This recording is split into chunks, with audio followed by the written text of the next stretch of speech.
Nominate the youth sports volunteer that you know for the Hercules Hero of the Week. Submit your nomination at kslsports.com/contest and listen every Thursday afternoon to JJ and Alex for the winner. Help us celebrate the efforts of those volunteers making an impact with the Hercules Hero of the Week, and it's sponsored by Hercules Credit Union. Big college basketball games coming up tonight. Utah State coming off a loss at CSU is at home against San Diego State. They're tied for first place, 9-4. Big game for BYU after a loss on the road to last place Oklahoma State. They got 11th ranked Baylor coming in. It's too early for must-win games. Both these teams are set up for NCAA tournament bids as their seasons have gone so far. We'll see what they do going forward, but that's what we're both anticipating right now. So I can label this a big game. I can't make it bigger than that. You got more confidence in one team or the other to win tonight? Yeah, I think Utah State's an absolute lock to go to the NCAA tournament. I think BYU could still play their way out of it. I don't think they will, but I think they could. Where I see no way that Utah State's going to play itself out of it. I think they are in, irregardless of anything that happens tonight. The CSU loss, zippo on the surprise meter. Hard to sweep that road trip. Well, hard to sweep, I guess, anytime you play twice on the road in a week in college hoops. And they'd already gotten one, and CSU is in a more desperate position as far as the NCAA goes. They needed that. They're a good team. That arena, and I'm going to ask Steve Cleveland that very thing in an hour. You talk about, they're right on top of you. Well, that arena, the press row is opposite the coaches, so you see the back of their heads from the TV angle. And it's like in a theater where the aisles are so small that once you sit down, if you got to go to the bathroom, you better hold it in. No, excuse me, right. Getting out. Right, because they're right there. I mean, their knees are in your back. And then they got those bleachers where they put the band and the students that comes right down to floor level.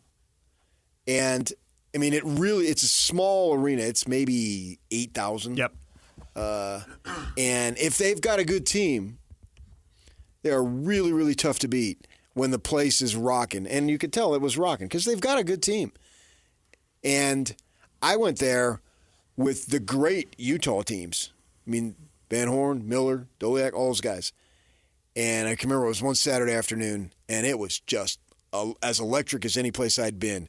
And the Utes came out of there with a victory that required all 40 minutes. And so I sat down and watched that game Saturday, fully expecting Utah State to lose. And they did. It didn't surprise me in the least. Now, I'm expecting them to win. Because I've seen them play their program when it's good, these teams. BYU, I haven't seen them play these types of games consistently. And you have a form of recency bias because they sucked Saturday. And that deal, it's a quad 3. That's such a freaking joke. They were not a quad 3 opponent on Saturday. It clearly wasn't. And the one kid didn't miss a shot. The freshman who gets his first start, Keller. Right. And he's at home. And that's not their body of work, I suppose, is what we use the phrase in college basketball. But on that particular Saturday at home, that wasn't the case. And the Cougs could never really muster any form of making a consistent game once it got to 10 points. You know, they got close a couple times, but not that close. And the thing that I see with these guys is they have a wild level of inconsistency. They've got 2 or 3 guys that can get you 18 to 20 and then get you 2 to 4 the next game. Can get shut out. Yeah. Which is stunning for a player who would be that good to suddenly come up with a goose egg. Right. They've got to find a way to get more consistency out of 2 or 3 of their guys. And they do shoot a lot of threes, so they are vulnerable to the stop wild shooting swings. Threes then. I'm sick of hearing, though, they shoot a lot of threes. I don't really care if the shots go in. They're good shots if they go in. Forget that. This 3 stuff has just infuriated me forever. Is that, you got to take 43s. Like, it's like the 11th commandment. It just drives me nuts. If you're hot and you're feeling it, fire away. But shooting is fickle. The best of the best they have bad shooting nights. Find ways to get easier opportunities. And if you're not hitting from 22 feet, then move in. Maybe you'll hit from 17. Why is that such a bad shot? I would much rather have a 2 that goes in than a 3 that misses. Crazy talk. Yeah, I'll never understand this. I mean, Foose can do his thing, and he did. But they've got to find ways to do things if it's not hitting. If you're hitting, fire away. Yeah, great. But that's, especially when you get in the NCAA tournament, man, and you don't know. You don't know what's going to happen, right? You got to find other ways to score. And they got too many guys that I don't know what they're going to give me. They're that box of chocolates on what's-his-face, Forrest Gump. What is it? They're capable, but they don't have a level of consistency. And so then they get smoked by the last-place team. I wasn't surprised they lost. But I was, to a degree, surprised that they were down 20. Yeah. And I think 9 was as close as they got. Right. That they really couldn't make it a game. But going on the road in college ball, is and hard. I don't know enough about Oklahoma State. I haven't watched them. I haven't studied them. I don't know about their arena. I haven't been there like I have in all the Mountain West / WAC and all the Pac-12. I know that. You know before anyone goes to CSU what they're up against. Yeah, through and through. Yeah. And that's an hour plus away from Denver. That's the only thing that they got. It's the only show in town. And they're good this year. They're not a bad team. They're good. They're a good team. I can fully expect them to be in the NCAA tournament. If they're in, I have zero surprise. Well, there's 6 teams in that league trying to get in, and 4 or 5 of them will. Yeah.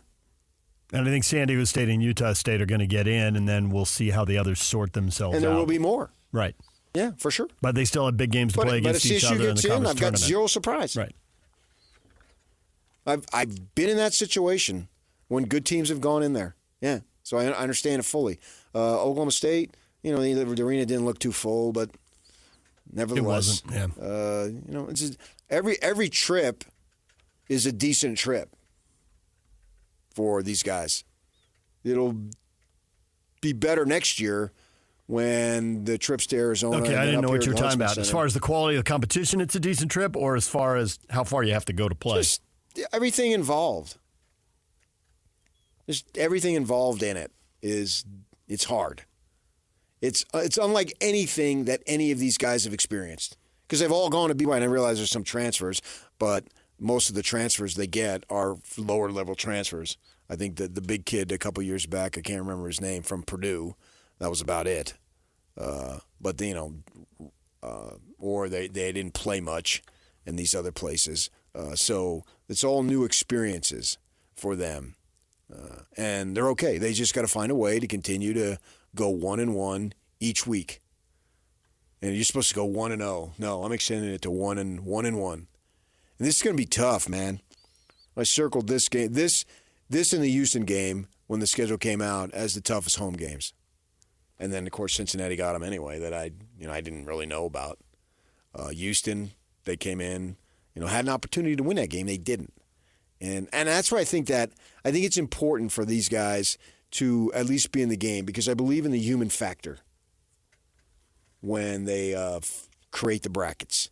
And the humans can put a computer and blah, blah, blah, this and that. But they're going to know that they had an opportunity, a 3 towards the end of the game to take the lead. I don't know if they would have won it, but they had the opportunity. The point being, they didn't get blown out like they did Saturday. And so if they could play Baylor tough, of course, if they win, that's a major, major advantage. And then and what's so cool about it is have these other teams do well. They beat Iowa State, and then Iowa State's sitting in there ranked 6th. That's great. Is everybody in the league awesome, or is everybody in the league mediocre? Some leagues beat themselves up and get penalized. This league does not. I think they've got a slew of good teams. And basketball really matters in this conference. That's a fact. Yeah. So you think these will be a lot of teams that win a game, get in the tournament, win a game in the tournament, but maybe don't end up in the Final Four? No great teams? I don't know about the Final Four. Houston can. Houston has a defensive tenacity that is a winning formula. When I watched the game against Iowa State last night, or no NBA. A.K.A. the rock fight. Yeah, and to watch them defend, the big man is smiling from the great beyond. He lived for that. And Houston has it. I think he would have loved coaching in this conference. Yes. To see huge test the way they play. Yeah. And so I think Houston can. I think others can too. On a given, because you get on a little run. Yeah. Iowa State hung tough, battled them. So I think they can. Kansas, it was a couple of guys that are very good. Houston, Iowa State, and Kansas still haven't lost a home game. They're all undefeated. 15-0. Well, Kansas 14-0. The rest are 15-0 it doesn't at home. surprise me at all. 0. And they're vulnerable once they leave home, and so playing on a neutral floor, we'll see how it shakes out. That mitigates it. Yeah. How do you play that day? If you want to get to the Final Four, give me 4 good games. And away you go. And if you're seated right, maybe 3. There are some gimmies in the opening round. Yeah. You might be somebody by 30 who doesn't match up. Yeah, okay. All right, fine. You still got to win 4 games. And as crazy as it sounds, I think the Cougars might have a shot. I wouldn't bet on it. We're talking to, who was it? Was it Fushilla? Talking about them, or it was somebody else getting to the second week. I mean, that's got to be the goal. Yeah. Once you see what the brackets are. But I can't guarantee anything because all these games left, I mean, Oklahoma State at home, you figure they should win. But other than that, yeah. Give me a guarantee. Give me anything you'd be willing to bet money on. No, and no. I mean, we haven't talked about the Utes in this segment because they're not playing tonight, and we were talking about the teams that are playing tonight. But if I were gambling on what the Utes were doing the last week, that would have been the longest of long shots. Yeah, but you wouldn't and have then bet that their leading scorer got tossed on a cheap shot. So that he gets thrown out early. He's not available. Does Utah win that game? Now, I think the kid should be not only thrown out, I think he should be suspended. That was 1,000% uncalled for. I couldn't believe it. What was that? That was one of the dirtiest plays that didn't involve a player punching someone or a player being in the air. I mean, you're a 7-footer. You've got to raise your elbow up to get to his throat area because he's crossing 7 feet tall. And you did, and he's just setting a screen on a player bringing the ball up the court, Smith. That was unbelievable. I mean, he should be suspended. If not by the commissioner, if not by whomever, by Little Cronin. You can't do that. A violation of team rules. Absolutely. If I were Smith, I would have pulled my hair out. Yeah, I see what you did there. I would have pulled Cronin's hair out. Wait a minute. Neither of them have any. Yeah, I mean, that's just a basic game by 2 average teams. Play the game within the confines of what we recognize as real sportsmanship competition. And it's not like you're underneath the hoop and you guys are wrestling, jockeying, jostling a little bit. It's just setting a screen on a player to bring the ball up that you see 1,000 times over.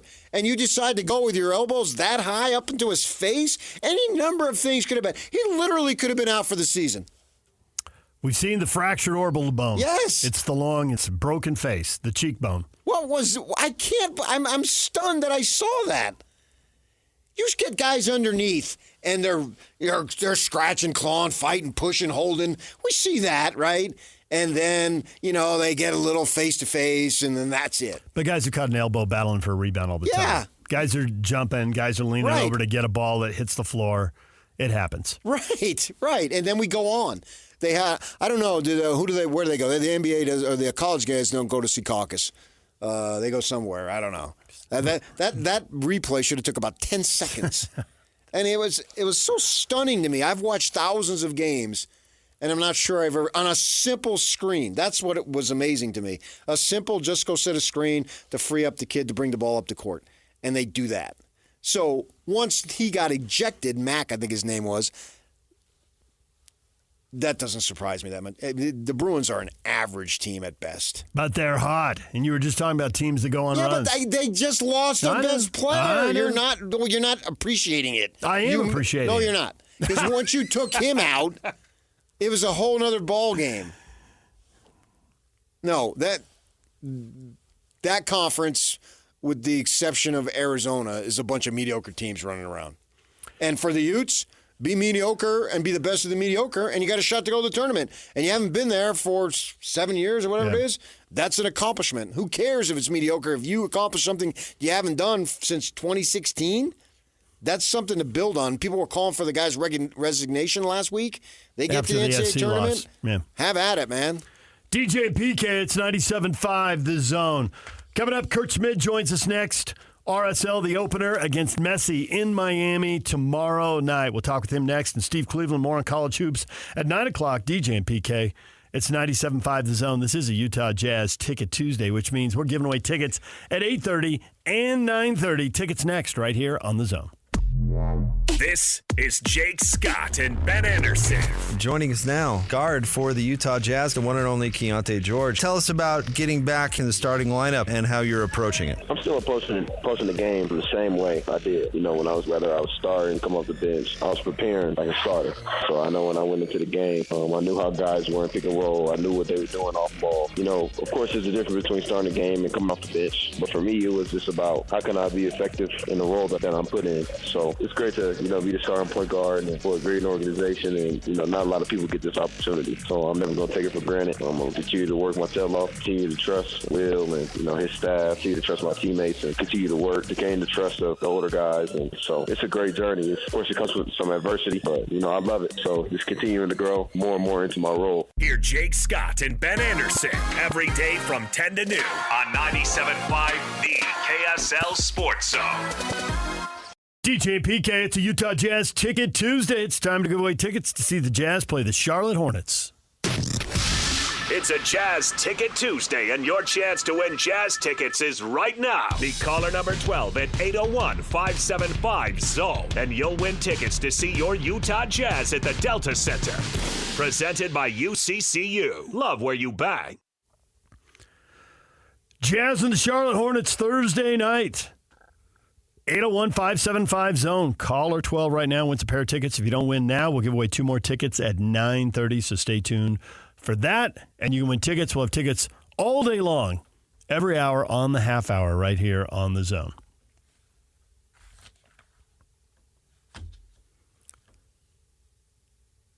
Kurt Schmid is going to join us here momentarily. He is the Sporting Director and Chief Soccer Officer for Real Salt Lake. The Major League Soccer season kicks off with one standalone game Wednesday night. RSL playing Lionel Messi in Miami. You fired up? Fired up, PK. When you heading off to Miami? I'm not. Call the game from here, as you well know. Kurt, good morning.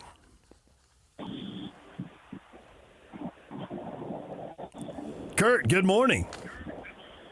Morning. How are you? Doing well this morning. The season opener, and it's Messi. How fired up are people for this? I think people are really fired up for it. It's obviously exciting to get the season going again, and I think, the opponent's given everyone a little bit of extra motivation for sure. Is there sometimes with other sports, the first game, they'll unscramble it? Is that the case, or is it just going to be, as usual, on the Apple that you got to subscribe? That's a great question. Not every game needs to be subscribed to, and I'm not positive at the top of my head if this game is going to be a free one or not. But there are some games that are available for free if you just log on. For RSL going into this game, there have been so many changes. You've got new personnel. You've got all new assistant coaches this year. As a front office executive sitting back and watching this game, what's the number one thing you're watching for that's stressing you out, that if it goes well, then things fall into place? Yeah, I think, look, we invested in a lot of good young players, and we're looking for them to take a big step up and become important contributors and critical parts of the team. So I think that's what we're looking for this year, and that's what we need from those guys. And I think they've shown really good signs of taking those steps. So that's been a big positive. And then along with that, the coaching staff have come in. I think the tactics are going to look a little bit different, and not everything will be instantaneous, but starting to see some really good signs in preseason of the tactics kind of gelling and the players picking it up, and that's been very good as well. 17-year-old Barajas, my gosh, 17 years old. I mean, that's just incredible. How long does it take a 17-year-old to get acclimated before you're going to expect him to be a significant contributor? I won't put too many expectations on him, but he's come into preseason. He's done really, really well. So when you talk about the level, the speed of play, the physicality, he can certainly fit in and hold his.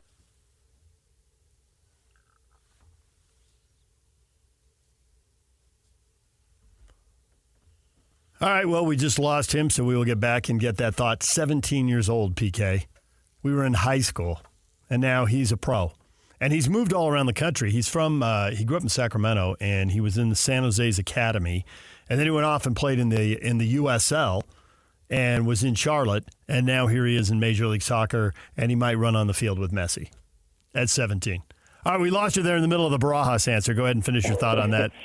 Sorry about that. No, he's done really well, and we won't know how it's going to look when he gets into a real game with fans and another team that's trying to kick him. But pretty high hopes for him, and I think he can contribute this year. You have a couple of players you acquired here late, but I don't think they've joined the team yet, and they may end up being two starters. What is the timeline for them to join the team? Matt Crooks is getting his visa sorted. He might be available for the weekend, but he's, both. We expect both to be available for the home opener. Alexandros Petranis is definitely not an option this week. And then Matt Crooks, we're fingers crossed trying to get him here in time. Do you find with these players being so young, if they are an American versus a foreign kid, is the adjustment for the American kid much easier? I think when you talk about coaching and integrating into the group, I think it can be, because obviously there's no language barrier. They're a lot more comfortable in the city and in the environment, so it can. But at the end of the day, soccer is soccer. When you're on the field, it's still a game, and the rules are the same. And I think both guys can settle in. But a big part of that, honestly, is having the right pieces around you when you're a young kid and having some experience around you. And, that's why we looked at, I think, the guys that we did this offseason with, Matt Crooks coming in with a little more experience and Katrinas coming in with a little more experience as well. Yeah, they're 25 and 30 years old, so it's a little different there. Andres Gomez came in, and there were sparks from him, and I was told multiple times he looks great all week long in training, but once you get him off the practice field and put him in the game, it doesn't quite translate. I've also been told he looks like a different guy this year. He played more defense in 1 week this year than he played an entire year last year. Expecting a big step forward, because I think he's one of the young guys you're talking about. Yeah, I think offensively he's very, very exciting. He has the technical ability, he has the speed. He can beat guys 1v1. I think he can be goal dangerous. He can set other guys up.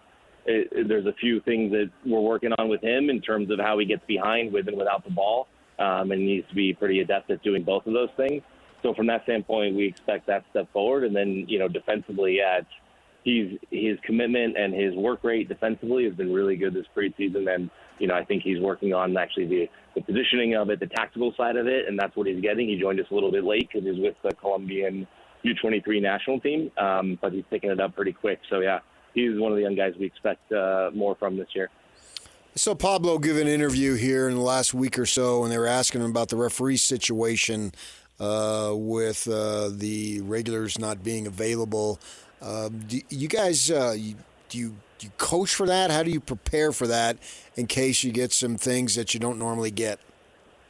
I think you just emphasize the things that you try to always emphasize, but the phrase "control the controllables" comes to mind, right? So that's something that's outside of the player's control. They can't fix it. They can't do anything about it, and so they just have to play. and deal with the situation that is given them. So, all the old cliches about, playing until the whistle, not expecting anything, not expecting any favors, all those types of things, I think apply. I think, from our standpoint, maybe in the stands, it's maybe a little bit easier to be a little bit more patient with a referee that's maybe a little bit less experienced. But I think the players just need to control the controllables and take care of their performance, and the referee will take care of theirs. Messi's the big name because, well, he's Messi, so there's that. But they've surrounded him with a bunch of big names. Who do you think ends up, given the way MLS works, who has the biggest impact for the club over the course of the season, and who are you most worried about in the opener having a big impact? Apart from Messi? Apart from Messi, yes. I mean, Messi's Messi, but he's not the only guy out there who's got a really good resume. He's just got the best resume. Yeah, I mean, look, across the season, I think someone like Busquets is obviously someone very important to how they play, and if you want Messi to be successful, they got to get him the ball, and Busquets is a big part of that, and he connected back to front really well for them last year when they were successful. So that's a big piece. And then, I think the obvious newcomer, I guess, is Suarez coming in, and to see what he's got left, and obviously still someone that you've got to pay attention to in and around the box. He's deadly in that area. He's very dangerous. But he's getting up there in years. So for me, it's a little bit of wait and see. But again, he did really well when he was in Brazil over the last couple of years. So he's definitely someone that we got to be aware of and pay attention to when in our final third. So you got the home opener later in the week. I'm wondering, as far as that goes, are there any new attractions or additions or anything that the fans can expect that is new and different? I know there's always going to be some fun stuff out on the plaza pregame, and I know that that's always a fun time to bring, for fans, for kids, for all that stuff. I think it's a great place to spend some time before you have to go into the game and sit down and you watch the game. But I think that's always something to look forward to. There's been a lot of travel in the preseason for RSL to Portugal and to Santa Barbara and then back. And the one team that probably doesn't want to hear anything about RSL's travel is Miami, because they were in Saudi Arabia, they were in Hong Kong, they were in Japan. I forget where else they were, but they were all over the world. How much do you think? It's the opener. We don't think fatigue should be a problem, but these teams have been through a lot of time zones, and it's hard to shake that off. Yeah. Travel's hard. I mean, I'm not even playing, and I've been traveling a bunch, and I can feel it too. So yeah, travel can be tough, and it can wear on the body, it can wear on the mind, and I don't think there's any real advantage to be gained, I think, by either side on that side of things, because both sides have had a good amount of travel over the past few weeks. But it's something that the boys are recovering from. Obviously, we came down here a day early to try to give us as much time as possible on the ground before the game to settle in and shake that off. And, it's just something that obviously road teams have to deal with at MLS. It's not usually something the home team has to deal with, but maybe it is in this situation. And, if that balances things out, that's great. Well, it's RSL in Miami. It's the opener Wednesday night, and then RSL's at St. Louis on the weekend. And they finished atop the Western Conference in the regular season last year, so two really good opponents to start things off. Kurt, thanks for a few minutes. We appreciate it. We'll talk to you again later this season. Awesome. Thanks, guys. Kurt Schmid, Real Salt Lake Sporting Director and Chief Soccer Officer. 6 o'clock tomorrow night in Miami for the opener. You'll hear that right here on The Zone. Pregame at 5 and then the game at 6. DJ and PK, it's 97.5 The Zone. Steve Cleveland coming up to talk college hoops.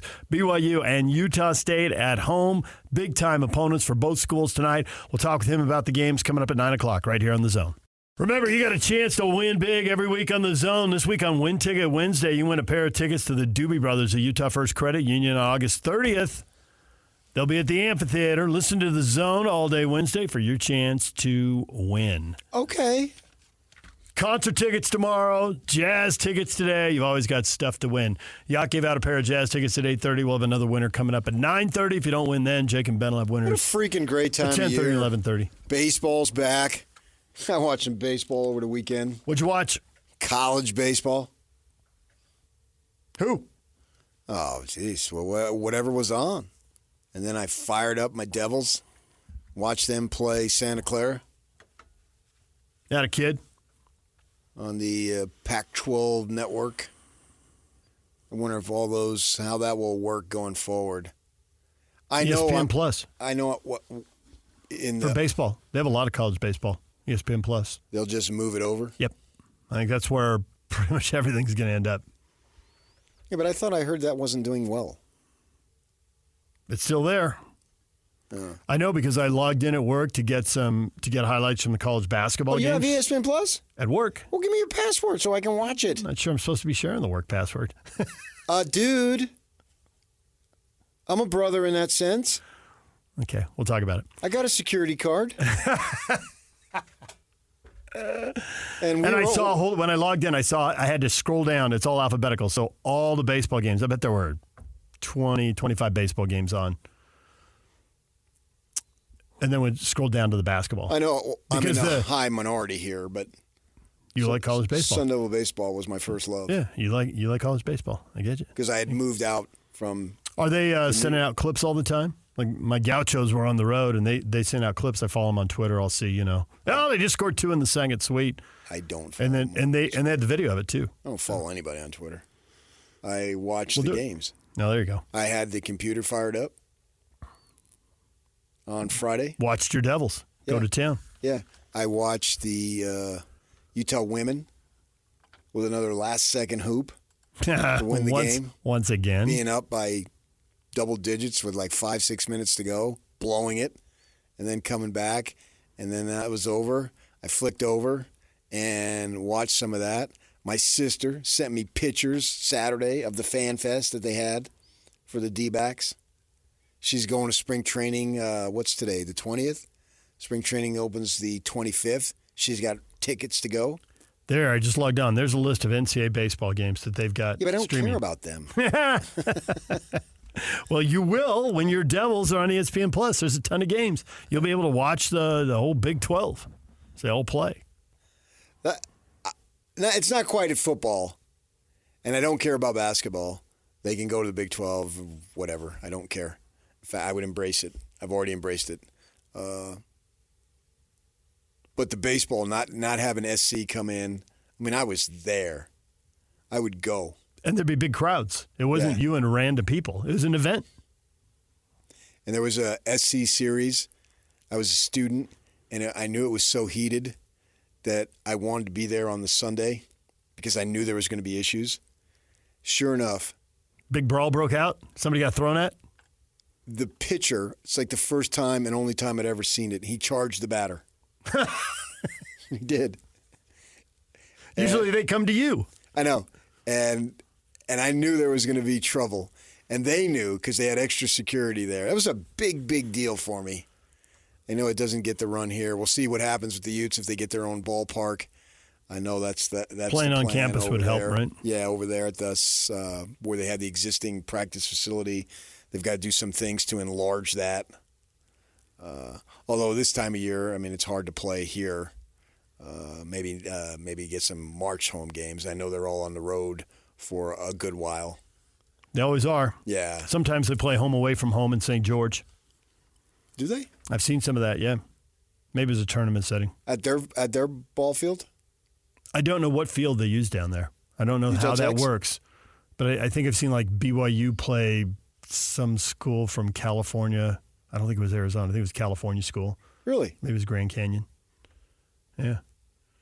Go to St. George and play if you have to. And maybe that was just a one-off because of weather or something. It wasn't scheduled. I don't know. Oh. And so maybe it was that. Storms coming in and they want to get the games in, so they just set up somewhere to play. Yeah, I'd be interested in attending that if that were the case. Yeah. Because you can see their field, obviously. The university's field is right on the I-15 there.